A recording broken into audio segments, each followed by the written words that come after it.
पृथ्वी, ऋषि, मुनि, देवता, गंधर्व सब आपकी शरण में आए हैं।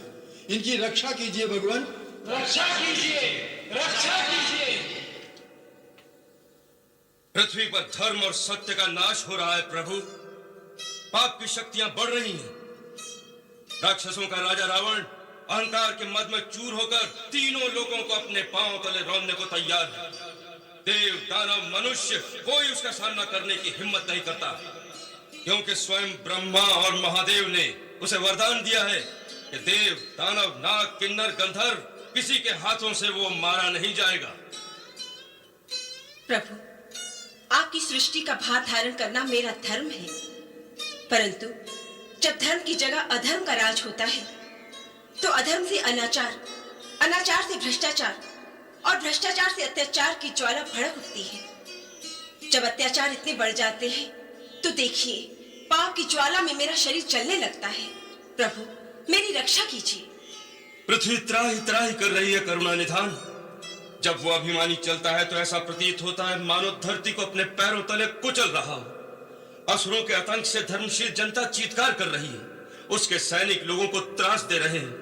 राक्षस साधु जनों का खून पी रहे हैं। प्रभु, आज अबलाओं की लाज और मानव की मानवता को बचाने वाला कोई नहीं रहा। आज वो अवस्था आ गई है, यदि कोई धर्म और सत्य के रास्ते पर चलने की कोशिश करे तो वो जीवित नहीं रह सकता। आज हर प्राणी पाप और भ्रष्टाचार के रास्ते पर चलने को विवश किया जा रहा है। जब ऐसी अवस्था आ जाए तो सत्य की रक्षा के लिए किसी महान शक्ति का अवतार लेना आवश्यक हो जाता है। सच्चिदानंद, जोरदार तालियां फंकर भगवान के लिए। प्रणाम। हे सर्वेश्वर, आपने जो कर्म का विधान बनाया है उसके अनुसार जो भी श्रम करेगा, परिश्रम करेगा, तपस्या करेगा, उसे शक्ति अवश्य प्राप्त होगी। उसी विधान को निभाना आपका कर्तव्य है प्रभु। धरती पर जब भी कोई जालिम प्राणी मात्र को अपने चरणों में झुकने पर मजबूर कर देता है तो एक सच्चा इंसान उसके सामने झुकने से इनकार कर देता है, क्योंकि उसे विश्वास होता है कि ऊपर कोई शक्ति है जो उसके साथ न्याय करेगी, उसकी रक्षा करेगी। जिस दिन ये विश्वास टूट जाएगा कि अंत में सच्चाई की जीत होती है, उस दिन कोई धर्म के रास्ते पर नहीं चलेगा। समाज बिखर जाएगा। धरती, सूर्य, चंद्रमा अपना अपना रास्ता बदल देंगे। सृष्टि का सारा क्रम अस्त व्यस्त हो जाएगा।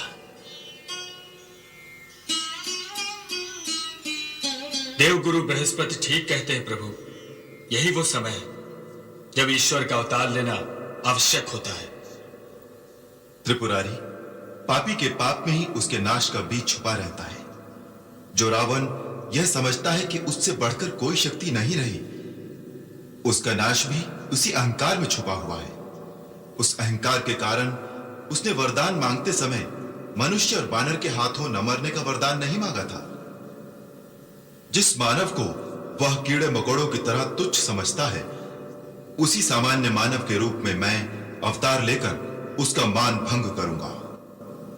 हम अपनी कलाओं सहित अयोध्या नरेश दशरथ के घर में जन्म लेंगे और असुरों के अत्याचारों से पृथ्वी की रक्षा करेंगे, ताकि धरती पर जहां भी लोग सत्य और धर्म का साथ दें, वहां उन्हें एक ही विश्वास हो कि अंत में सच्चाई की जय होगी और इस सृष्टि में एक ही जय घोष गूंजेगा, सत्यमेव जयते, सत्यमेव।